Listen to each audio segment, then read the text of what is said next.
കേന്ദ്രത്തിൻ്റെ ഈ കേരളത്തോടുള്ള അവഗണന അത് ക്രൂരമാണ്. ഇവിടെ എം പിമാർ സൂചിപ്പിച്ചതുപോലെ ഏറ്റവും പ്രധാനപ്പെട്ടത്, അതായത് ബ്രിട്ടീഷ് ഇന്ത്യ പോലും കോളനിയായ ഇന്ത്യയോട് ചെയ്യാത്ത തരത്തിലുള്ള ക്രൂരതയാണ് കേന്ദ്ര സർക്കാർ ഇപ്പോൾ കേരളത്തോട് ചെയ്യുന്നത്. സർവ്വരാഷ്ട്രീയവും നോക്കുന്നു. പ്രളയത്തിനടക്കം എയർലിഫ്റ്റ് ചെയ്തതിൻ്റെ പൈസ തിരികെ ചോദിക്കുന്നു. ഒപ്പം വയബിലിറ്റി ഗ്യാപ്പ് ഫണ്ടിൻ്റെ കാര്യത്തിൽ, വിഴിഞ്ഞം തുറമുഖത്തിൻ്റെ കാര്യത്തിൽ അവിടെ അത് തന്നെയാണ് നടത്തുന്നത്. സർവോപരി വയനാട് ദുരന്തം, 3 ഗ്രാമങ്ങൾ ഒലിച്ചുപോയ നടപടി, അവിടെയും കേന്ദ്രം അതേ ക്രൂരത തന്നെയാണ് കേരളത്തോട് കാണിക്കുന്നത്. ഇന്ന് പ്രതിഷേധം ആഞ്ഞടിക്കുകയായിരുന്നു കേന്ദ്രത്തിനെതിരെ, അല്ലേ? തീർച്ചയായും ജിംഷാദ് അത് തന്നെയായിരുന്നു. കാരണം പ്രത്യേകിച്ച് നമുക്കറിയാം, കേരള സർക്കാരിനോട് കേന്ദ്രം രാഷ്ട്രീയമായി എല്ലാ രീതിക്കും അവഗണന തുടരുന്ന ഒരു സമയം കൂടിയാണ്. പക്ഷേ ആ സമയത്ത് ദുരന്തമുഖത്ത് പോലും ആ ഒരു അവഗണന അല്പം പോലും മനുഷ്യത്വമില്ലാതെ ആവർത്തിക്കുന്നു എന്നുള്ളതാണ് ഏറ്റവും പ്രധാനപ്പെട്ട കാര്യം. എന്തായാലും ഇന്നിപ്പോൾ കേരളത്തിലെ എം പിമാർ രാഷ്ട്രീയ ഭേദമന്യേ ഇന്ന് പാർലമെൻറ്റ് കവാടത്തിന് മുന്നിൽ പ്ലക്കാർഡുകൾ ഉയർത്തി മുദ്രാവാക്യം വിളിച്ചുകൊണ്ട് വയനാടിന് വേണ്ടി ജസ്റ്റിസ് ഫോർ വയനാട് മുദ്രാവാക്യം ഉയർത്തിക്കൊണ്ട് വലിയ രീതിയിൽ പ്രതിഷേധിക്കുന്ന കാഴ്ചയാണ് കണ്ടത്. കഴിഞ്ഞ ദിവസം കേന്ദ്ര ആഭ്യന്തരമന്ത്രി അമിത്ഷായ്ക്ക് കേരളത്തിലെ ഇടത് വലത് എം പിമാർ ഒപ്പിട്ട ഒരു നിവേദനം നൽകുകയും വയനാടിൻ്റെ ദുരിതത്തെക്കുറിച്ച് വീണ്ടും സഹായത്തെക്കുറിച്ചെല്ലാം അതിനെയും ആവർത്തിച്ചുകൊണ്ട് വീണ്ടും ഒരു മെമ്മോറണ്ടം നൽകുന്ന സാഹചര്യമുണ്ടായി. പക്ഷേ അതിന് നൽകിയ മറുപടിയിലും കേരളത്തിന് 1 രൂപ പോലും നൽകാനാവില്ല എന്ന് അസന്നിഗ്ധമായി അറിയിക്കുകയാണ് ആഭ്യന്തരമന്ത്രി അമിത്ഷായും ചെയ്തത്. ആ ഒരു പശ്ചാത്തലത്തിലാണ് ഇനിയിപ്പോൾ ഈ പാർലമെൻറ്റിനകത്ത് മാത്രമല്ല പുറത്തും വലിയ രീതിയിൽ പ്രതിഷേധം ഘടിപ്പിക്കുന്ന ഒരു രീതിയിലേക്ക് കാര്യങ്ങൾ പോയത്. എന്നാൽ ഇന്നിപ്പോൾ മുദ്രാവാക്യം വിളിച്ചുകൊണ്ട് എല്ലാം തന്നെയും കേരളത്തിലെ എം പിമാർ അവിടെ വലിയ രീതിയിലുള്ള പ്രതിഷേധം തീർത്തു. പ്രത്യേകിച്ച് അവിടെ കെ രാധാകൃഷ്ണൻ എം പി അടക്കം കഴിഞ്ഞ ദിവസം ലോക്സഭയിൽ ഈ ദുരന്ത നിവാരണ ഭേദഗതി ബില്ലുമായി ബന്ധപ്പെട്ടുകൊണ്ട് നടന്ന ചർച്ചയിൽ അദ്ദേഹത്തിന് ലഭിച്ച ആ ചുരുങ്ങിയ സമയത്തിലെല്ലാം തന്നെയും അദ്ദേഹം വയനാട് വിഷയം മാത്രം ഉയർത്തിക്കൊണ്ട് ഈ ദുരന്ത നിവാരണ ബില്ലിന്മേൽ ചർച്ച ചെയ്യുന്ന ഒരു സ്ഥിതി കൂടിയുണ്ടായി. അങ്ങനെ കേരളത്തോടുള്ള അവഗണന കൃത്യമായി ലോക്സഭയിലും രാജ്യസഭയിലാകട്ടെ ചട്ടം 267 പ്രകാരമെല്ലാം തന്നെയും നിരവധി തവണ doctor John Brittas M P അടക്കമുള്ള മറ്റ് പല എം പിമാരും ഇത്തരത്തിൽ ഈ ഒരു അടിയന്തര പ്രമേയ നോട്ടീസ് കൊണ്ടുവന്നു. അങ്ങനെ പാർലമെൻറ്റ് അകത്തും പുറത്തും ഈ ഒരു വിഷയം പലതവണയായി കേരളത്തിലെ എം പിമാർ ഇത്തരത്തിൽ നടത്തിയിട്ടും 1 രൂപ പോലും ധനസഹായം നൽകാത്ത ഒരു സാഹചര്യം വീണ്ടും ആവർത്തിക്കുന്നു എന്നുള്ളതാണ് ഏറ്റവും പ്രധാനപ്പെട്ട ഒരു കാര്യം. എന്തായാലും ഇതൊരു തരംതാണ രാഷ്ട്രീയമാണ് എന്ന കാര്യത്തിൽ യാതൊരു സംശയവുമില്ല. പ്രത്യേകിച്ച് നമുക്കറിയാം, കേരളത്തിൽ നിന്ന് 2 BJP അംഗങ്ങൾ, അല്ലെങ്കിൽ കേരളത്തിൽ നിന്ന് 2 കേന്ദ്രമന്ത്രിമാർ, സുരേഷ് ഗോപി അടക്കമുള്ള 2 മന്ത്രിമാർ ഉണ്ട്. അതായത് ഈ കേന്ദ്രത്തിൻ്റെത് ഇന്നിപ്പോൾ കക്ഷി രാഷ്ട്രീയ ഭേദമന്യേ, അതായത് കെ രാധാകൃഷ്ണൻ എം പിയും ജോൺ ബ്രിട്ടാസ് എം പിയും ശിവദാസൻ എം പിയും ഒപ്പം പ്രിയങ്ക ഗാന്ധിയും അടക്കമുള്ളവരൊക്കെ പറഞ്ഞിരുന്ന പൊതുവായ ഒരു കാര്യമുണ്ട്. രാഷ്ട്രീയം നോക്കി അവകാശപ്പെട്ട പണം, ഇത് ജോൺ ബ്രിട്ടാസ് സൂചിപ്പിച്ചത് ശരിയാണ്. കാരണം 1 രൂപ കേരളത്തിൽ നിന്ന് പിരിച്ചുകൊണ്ട് പോകുമ്പോൾ 40 പൈസയോളം മാത്രമേ കേരളത്തിന് തിരികെ നൽകുന്നുള്ളൂ. മറ്റ് സംസ്ഥാനങ്ങൾക്ക് 1 രൂപയ്ക്ക് പകരം 3 രൂപയാണ് പലപ്പോഴും കൊടുക്കാറുള്ളത്. ഇങ്ങനെയുള്ള സ്റ്റാറ്റിസ്റ്റിക്സ് അവിടെയുണ്ട്, അതിൻ്റെ തെളിവുകൾ വസ്തുതാപരമായി അവിടെയുണ്ട്. കേരളത്തിൽ നിന്ന് പിരിച്ചുകൊണ്ടുപോകുന്ന പണം അതാണ് കേരളത്തിന് അവകാശപ്പെട്ടത്, ഔദാര്യമല്ല. ഔദാര്യമായി കേന്ദ്രം ധരിക്കേണ്ട. ഈ അധികാരം ഉപയോഗിച്ച് നിങ്ങൾ ഇത്തരത്തിൽ ദുർവിനിയോഗം ചെയ്യുന്ന അധികാര ദുർവിനിയോഗത്തിനെതിരായി കൂടിയുള്ള ശബ്ദം അവിടെയുണ്ട്. മാത്രമല്ല, ഏറ്റവും പ്രധാനപ്പെട്ട ഒരു കാര്യം സിബി, ഞാൻ തിരിച്ചെത്താം. അതായത് സിബിയുടെ തന്നെ മറ്റൊരു റിപ്പോർട്ടാണ്. അതായത് വയനാടിന് കേന്ദ്ര സഹായം എന്ന ആവശ്യം, ആ ആവശ്യത്തിന്മേൽ ഈ കേന്ദ്രം കാണിക്കുന്ന നിരാസം, കേന്ദ്രം കാണിക്കുന്ന അവഗണന, അതൊരു പക്ഷേ ഒരു രാഷ്ട്രീയത്തിൻ്റെ പിൻബലമുണ്ട് എന്ന് ബോധ്യമാകുന്നത് കേരളത്തിലെ തന്നെ എം പിമാർ, BJP കേരളക്കാരായ മലയാളികളായ എം പിമാർ നടത്തുന്ന, BJPക്കാരായ എം പിമാർ നടത്തുന്ന പ്രവൃത്തിയിൽ നിന്നും നമുക്ക് വായിച്ചെടുക്കാം. അത് ജോൺ ബ്രിട്ടാസ് എം പിയും പറഞ്ഞു. കാരണം തമിഴ്നാട്ടിൽ നിന്നുള്ള കനിമൊഴി പോലും, തമിഴ്നാട് എം പിയായ കനിമൊഴി പോലും കേരളത്തെക്കുറിച്ച് പറയുമ്പോൾ തൃശ്ശൂരിൻ്റെ എം പി, കേരളത്തിൻ്റെ എം പിയായ സുരേഷ് ഗോപി അവിടെ ഇരുന്ന് കളിയാക്കുകയാണ്, പരിഹസിക്കുകയാണ്. വലിയ വിമർശനമാണ് ആ പരിപാടിയോട്, ആ നടപടിയോട്, സുരേഷ് ഗോപിയുടെ നടപടിയോട് എതിർപ്പുണ്ടായത്. വലിയ വിമർശനമാണ് ഉയർന്നത്. ഇങ്ങനെയുള്ള ജനപ്രതിനിധികളിൽ നിന്ന് നല്ലതൊന്നും തങ്ങൾ പ്രതീക്ഷിക്കുന്നില്ലെന്നും doctor John Brittas M P തുറന്നു പറഞ്ഞു. ആ റിപ്പോർട്ട് കൂടി നമുക്കൊന്ന് കാണാം. கேரளாவும் எங்க பக்கத்துல இருக்கக்கூடிய கேரளாவும் அதே பிரச்சனை தான். ஆமா, நீங்க 2 கையும் விரிச்சு காட்டுறீங்க, அதே நிலைமை தான். விரிச்சுட்டாங்க, கையை விரிச்சுட்டாங்க.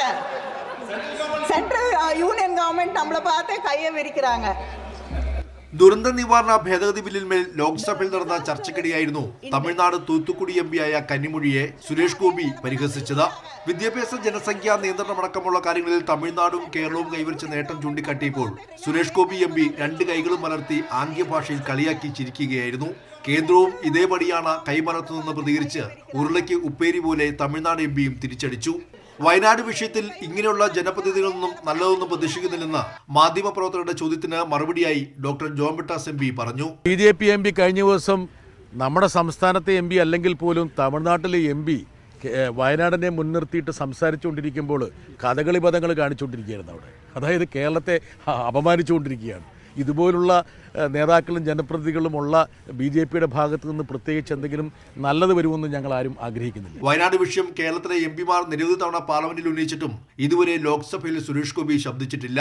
നേരത്തെ വിഷയത്തിൽ പ്രതികരണം ആരാഞ്ഞ കൈരളി ന്യൂസിനോട് തട്ടിക്കേറിയ സുരേഷ് ഗോപി ധനസഹായത്തിന് സമയമായില്ലെന്നായിരുന്നു മറുപടി നൽകിയത്. അതിനുള്ള സമയമായിട്ടില്ലല്ലോ. ദുരന്തത്തിന്റെ ഒരു വ്യാപ്തി കാര്യങ്ങളെല്ലാം കണക്കിലെടുത്തതിന് ശേഷം സ്റ്റേറ്റ് ആവശ്യപ്പെടട്ടെ, ജനങ്ങളോട് പറയും. അത് എൻ്റെ ഇവിടെയുള്ള ഗവൺമെൻറ്റിൻ്റെ വക്താക്കൾ, നിയോഗിക്കപ്പെട്ട വക്താക്കൾ പറയും. നിങ്ങളോട് പറയേണ്ട കാര്യമില്ല. ദുരന്തം നടന്ന 4 മാസമായിട്ടും 1 രൂപ പോലും ധനസഹായം ലഭിക്കാൻ നടപടി സ്വീകരിക്കാത്ത കേരളത്തിൽ നിന്നുള്ള 2 BJP അംഗങ്ങൾക്കെതിരെ വ്യാപകമായ വിമർശനം ഉയർന്നു കഴിഞ്ഞു. കൈരളി ന്യൂസ്, ദില്ലി. തീർച്ചയായും വലിയ വിമർശനം കേരളത്തെ അപമാനിക്കുന്നു. അതിന് കൂട്ടുനിൽക്കുന്നത് സുരേഷ് ഗോപി അടക്കമുള്ള BJP എംപിമാർ കൂടി, അതായത് മലയാളികളായ എംപിമാർ കൂടിയുണ്ട് എന്നുള്ളതാണ് ഇതിലെ ഏറ്റവും വലിയ അപഹാസ്യ ചിത്രമായി ഉയരുന്നത്. സിബി ജോസഫ് തന്നെ ചേരുകയാണ്. സിബി, ഈ സുരേഷ് ഗോപിയുടെ നെറികെട്ട പ്രവൃത്തി കേരളത്തെ അപമാനിക്കലാണ്. നോക്കൂ, സ്വന്തം കുഞ്ഞിനായി സംസാരിക്കേണ്ടയാൾ BJP MP അവിടെ ഇരുന്ന് കേരളത്തെ കളിയാക്കുന്നു. പക്ഷേ തമിഴ്നാട്ടിലെ സഹോദര സംസ്ഥാനത്തിലെ കനിമൊഴി കേരളത്തിനായി ശബ്ദമുയർത്തുന്നു. അപ്പോഴാണ് പരിഹാസ ചിത്രങ്ങൾ, ആംഗ്യങ്ങൾ കാണിക്കുന്നത് സുരേഷ് ഗോപി അവിടെ ഇരുന്ന്. അപ്പോൾ ഇത് സുരേഷ് ഗോപിയുടെ വ്യക്തിപരമായ കാര്യമല്ല, അത് BJPയുടെ ബോധപൂർവമായ കേരള വിരുദ്ധ രാഷ്ട്രീയത്തിൻ്റെ പ്രതിഫലനമാണ്. ആ ഓരോ അംഗചലനങ്ങളും സുരേഷ് ഗോപിയുടെ. സിബി ജോസഫ്, ബ്രിട്ടാസ് സാർ, ജോൺ ബ്രിട്ടാസ് MP ഇന്നത് പറഞ്ഞു.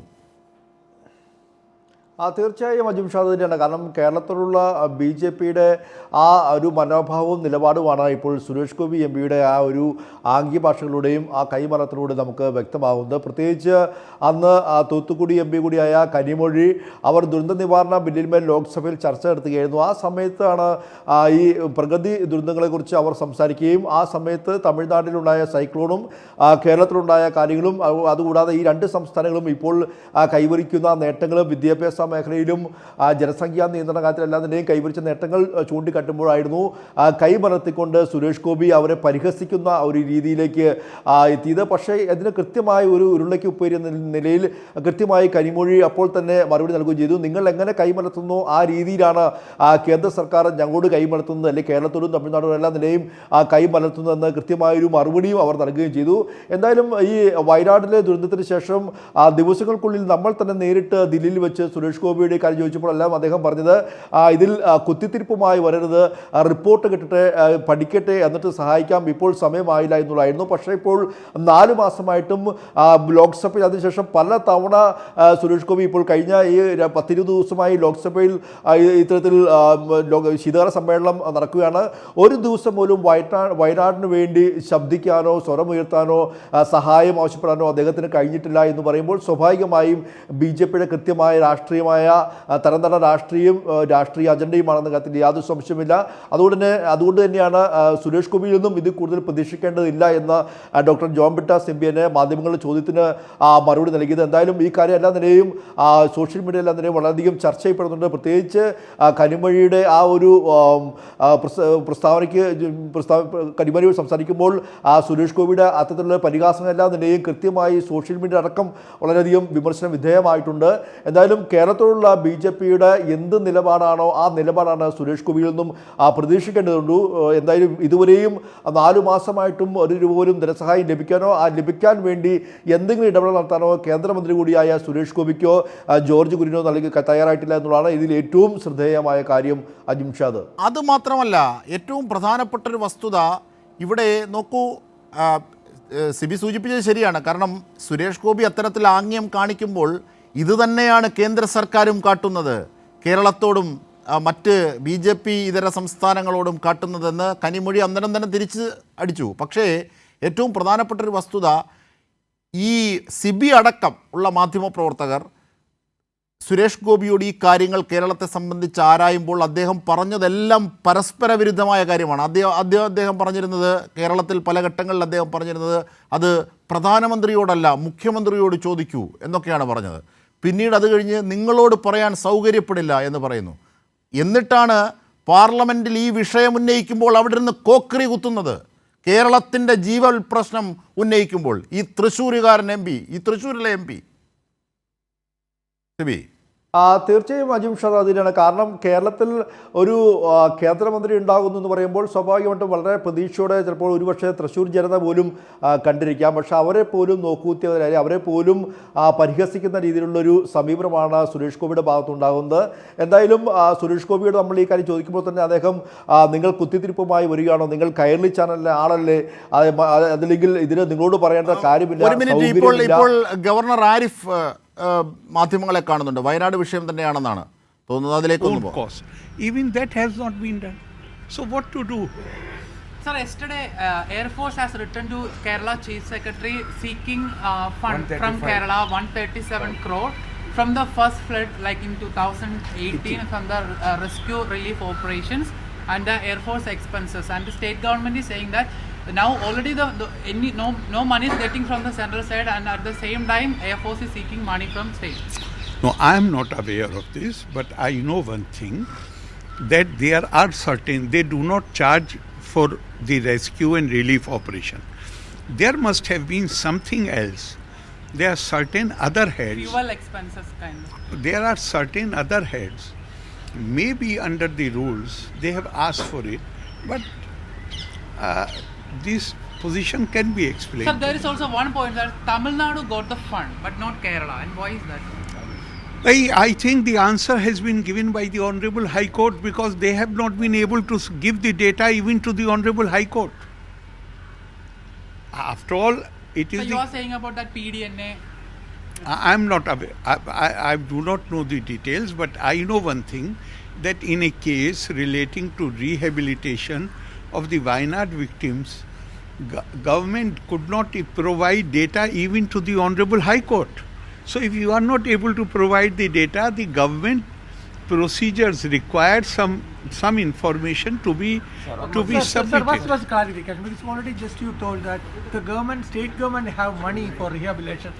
They are not using. I'm not saying that. I'm merely saying that Honorable Prime Minister has said that money is no problem as far as the rehabilitation is concerned, but you will have to follow certain procedure.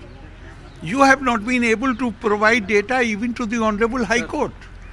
Only thing I'm saying is that we should believe, if Prime Minister says money will not be a constraint in the rehabilitation of the victims of the Wayanad landslide. The recent days, some conflicts between the student organization inside the camp.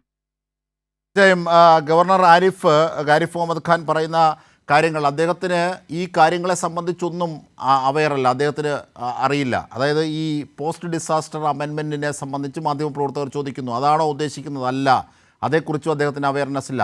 പ്രധാനമന്ത്രി പറഞ്ഞു അത്രേ, ഇത്തരത്തിൽ പണം ഒരു പ്രശ്നമല്ല, പക്ഷേ certain പ്രത്യേക ചില നടപടിക്രമങ്ങളിലൂടെ കടന്നു പോകണമെന്ന്. അതായത് കൃത്യമായ രീതിയിൽ സുരേഷ് ഗോപി കാട്ടിയ ആംഗ്യത്തിൻ്റെ പരിഷ്കൃതമായ മറ്റൊരു ഭാവം എന്നതല്ലാതെ ഗവർണർ പറഞ്ഞതിൽ മറ്റൊന്നുമില്ല. കാരണം ഈ സംസ്ഥാനം അതിൻ്റെ എല്ലാവിധ പ്രൊസീജിയറിലൂടെയും കടന്നു പോവുകയാണ്. അത് അദ്ദേഹം പറഞ്ഞതിൽ ഫാക്ച്വൽ എററുണ്ട്. കാരണം കോടതിയെ അടക്കം ഡാറ്റകൾ നൽകുന്നതിൽ തെറ്റിയെന്ന്, കോടതിക്കടക്കം ഈ കാര്യങ്ങളൊക്കെ കൃത്യമായി നൽകി. അമിക്കസ് ക്യൂറി അടക്കം പറഞ്ഞ കാര്യങ്ങൾ കോടതിയുടെ മുമ്പിലുണ്ട്, അത് പബ്ലിക് ഡൊമൈനാണ്. അപ്പോൾ ഇങ്ങനെയുള്ള വിഷയങ്ങളിലൊക്കെ തെറ്റിദ്ധരിപ്പിക്കുകയാണ് ഗവർണർ പറയുന്നത് എന്നത് കൂടി നാം മനസ്സിലാക്കേണ്ടതുണ്ട്. സിബി ജോസഫിലേക്ക് വരികയാണ്. സിബി, ഇവിടെ എയർലിഫ്റ്റ് ചെയ്ത 138 കോടി പോലും തിരികെ ചോദിക്കുന്നത് ഈ സഹായമൊന്നും തരാതെ, അത് തെറ്റല്ലേ എന്ന ചോദ്യത്തിനടക്കമാണ്. സുരേഷ് ഗോപി കാണിച്ച ആംഗ്യത്തിൻ്റെ മറ്റൊരു ഭാഷയായി ഒരു BJP വക്താവായി ഗവർണർ ഒടുങ്ങുന്നു എന്ന LDFൻ്റെ ഒക്കെ വാദം ശരിവെക്കുന്ന തരത്തിലാണ് ഏറ്റവും പുതിയ ഇപ്പോഴത്തെ പ്രതികരണവും നമ്മൾ കേട്ടത്.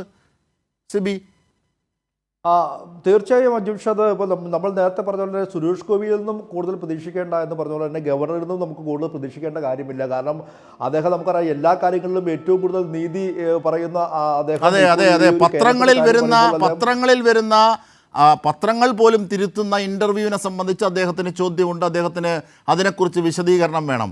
കൊടകര കുഴൽപ്പണം പോലീസ് അടക്കം കണ്ടെത്തുന്ന കാര്യത്തെ സംബന്ധിച്ച് അദ്ദേഹത്തിന് അറിയില്ല, അദ്ദേഹം അത് അറിഞ്ഞിട്ടില്ല. മാത്രമല്ല ഇതുപോലെ ഓരോ കാര്യങ്ങളും ഇപ്പോൾ അദ്ദേഹം പറഞ്ഞത് തന്നെ എത്രയോ ഫാക്ച്വൽ എററാണ്. കേരളം അതിൻ്റെ പ്രൊസീജിയറുകളിലൂടെ 1, 2, 3, 4 ഘട്ടങ്ങളിലൂടെ കൃത്യമായ വിവരങ്ങൾ അറിയിച്ചതാണ്. പുതിയ അമെൻമെൻറ്റ് പ്രകാരം വന്ന PDMA ആക്ട് അതനുസരിച്ചുള്ള കാര്യങ്ങൾ ചെയ്യാനുള്ള സമയം അവിടെയില്ല. കാരണം ഇവിടെ ദുരന്തം നടന്നതിന് ശേഷമാണ് അത്തരത്തിലൊരു അമെൻമെൻറ്റിലേക്ക്, ഈ പോസ്റ്റ് ഡിസാസ്റ്റർ അമെൻമെൻറ്റിലേക്കൊക്കെ കേന്ദ്ര സർക്കാർ പോകുന്നത്. അതൊക്കെ ചെയ്യണമെന്നത് ഈ ദുരന്തത്തിൻ്റെ സമയത്ത് പ്രായോഗികവുമല്ല. ഇതൊക്കെ പ്രധാനമന്ത്രിക്ക് ബോധ്യപ്പെടുത്തിയതാണ്, നേരിട്ട് ഇവിടെ എത്തിയപ്പോൾ ബോധ്യപ്പെടുത്തിയതാണ്. മറ്റ് നിവേദനങ്ങളിലൂടെ അതിൻ്റെ പ്രോസസ്സ് അനുസരിച്ച് തന്നെ ഘട്ടം ഘട്ടങ്ങളായി നൽകിയതാണ്. ഇതൊക്കെയാണ് അദ്ദേഹം കോടതിയെ ബോധിപ്പിച്ചില്ല, അതിൻ്റെ പ്രൊസീജിയറിലൂടെ കടന്നുപോയില്ല. പണം ഒരു പ്രശ്നമല്ലെന്ന് പ്രധാനമന്ത്രി പറഞ്ഞു, പക്ഷേ അതിൻ്റെ പ്രൊസീജിയറുകളിലൂടെ കടന്നു പോകണം. അതായത് സംസ്ഥാനത്തിൻ്റെ കുറ്റമത്രേ, ഈ പണം കേന്ദ്രത്തിൽ നിന്ന് അനുവദിക്കാൻ സംസ്ഥാനത്തിൻ്റെ കുറ്റമത്രേ എന്ന രീതിയിലാണ് ഗവർണർ ഇപ്പോഴും പ്രതികരിക്കുന്നത്.